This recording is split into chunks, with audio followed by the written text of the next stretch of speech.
දන්න සිංහලෙන් කාර්මික ශිල්පය නිවරදිව කියලා දෙන ලංකාවේ අංක 1 කාර්මික YouTube චැනලය. හුදෙක් නමක් නොව බ්‍රෑන්ඩ් එකක්. SL Easy Work. බෞත් එක පිලිස්සුනාට පස්සේ ඔයාලා මොකද කරන්නේ? ගොඩක් දෙනෙක් කරන්නේ බෞත් එක විසික් කරලා දාලා අලුතෙන් බෞත් එකක් ගන්න එක. ඉතින් අද කියලා දෙනවා අඩු මිලකින් කොහොමද මේ බෞත් එක රිපෙයාර් කරගන්නේ කියලා. ඉතින් මේ වගේ වීඩියෝස් බලන්න කැමති නම් අපේ SL Easy Work YouTube channel එක subscribe කරලා එකතු වෙන්න කියලා පුංචි ඉල්ලීමක් කරනවා. සාමාන්‍යයෙන් හොඳ තත්ත්වයේ තියෙන බෞත් එකක් නම් මිලෙන් අධිකයි. සාමාන්‍ය එකක් රුපියල් 750කට 1000කට වගේ මිලදී ගන්න පුළුවන්.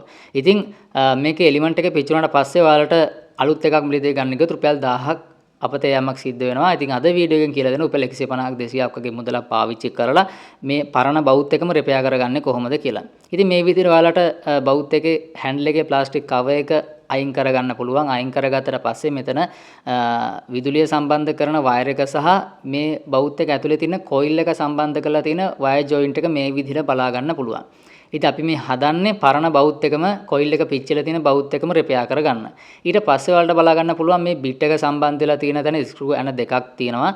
මේ ස්ක්‍රූ ඇන දෙක ගැලුවට පස්සේ ඔයාලට පුළුවන් බිට් එක අයින් කරගන්න. ඉතින් බිට් එකේ දෝෂයක් තියෙනවා නම් ඔයාලට බිට් එකත් වෙළඳ පොලේ මිලදී ගන්න පුළුවන් රුපියල් 100ක් 150ක් වගේ වේවි.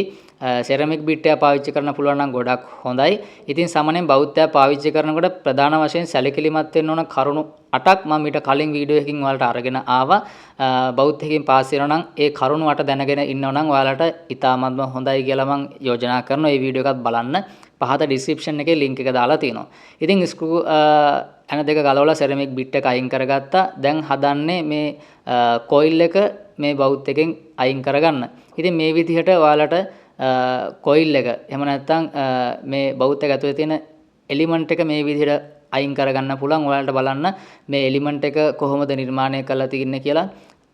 උෂ්ණත්වයට ඔරොත්තු දෙන කොයිල් එකකින් තමයි මේක නිර්මාණය කරලා තියෙන්නේ. මම මේක රිපෙයාර් කරන විදිහ පෙන්වන්නේ නැහැ.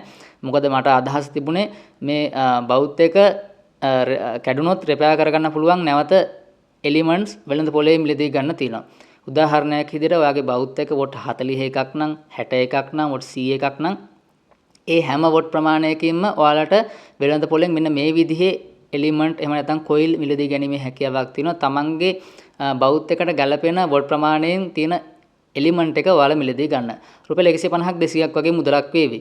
ඉතින් පරණ බෞත් එකම මේ විදිහට ඔයාලා රිපෙයාර් කරගන්න පුළුවන්. ඉතින් මගේ බෞත් එක වොට් 61ක් හින්දා මං වොට් 60 එලිමන්ට් එක තමයි නැත්නම් කොයිල් එක තමයි මම මෙතන පාවිච්චි කරන්නේ.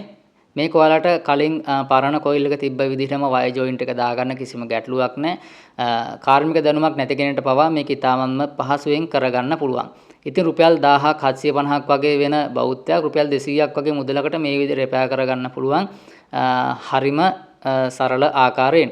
ඉතින් සාමාන්‍යයෙන් ඔයාලා පාසනකොට ප්‍රධාන වශයෙන් එන ගැටලුවක් තමයි බිට් එකේ ඊයන් ඇලවෙන්නේ නැහැ. නැත්නම් හරියට අපි පාසන තැන රත් වෙලා ඊයන් හිටින්නේ නැති එක. ඉතින් ඒක ගොඩක් දුරට බලපානවා අපි පාවිච්චි කරන බෞත් එකේ බිට් එක තමයි ගොඩක් බලපාන්නේ. ඉතින් මම රෙකමන්ඩ් කරනවා සෙරමික් බිට් එකක් ගන්න කියලා.